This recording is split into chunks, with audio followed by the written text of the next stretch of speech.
Hindi raw ramdam ng ilan nating kababayan ang pag-unlad at mga pagbabagong ibinida ni Pangulong Noynoy Aquino sa kanyang SONA. Gayunman, may mga naniniwalang napaangat ng Pangulo ang ekonomiya ng bansa. Nagbabalik si Athena Imperial.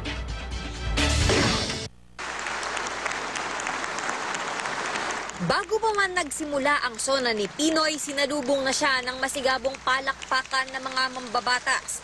Pinakausapan pa sila ng Pangulo na umupo ng tumagal-tagal ang mala-standing ovation. Tulad ng kapag may boxing, parang pansamantalang tumigil ang mundo ng ilang Pilipino para pakinggan ang ulat sa bayan ng pinakamataas na lider ng bansa sa pinaniniwalaang pinakababanghamong taon ng kanyang panunungkulan.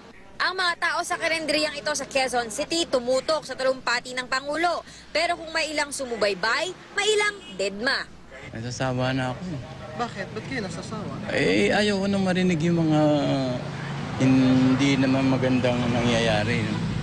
Yung mga pinangako niya noon, wala naman masyado natupad. Pandaro ekonomiya. Sabi nila, naramdaman ba yun ng mga tao? Hindi. Ang ilan sawa na raw sa kawalang pagbabago. Ano bang naramdaman ninyo pagbabago sa buhay ninyo? Wala po. Wala naman. Ganun pa rin. Mahina akong hihita.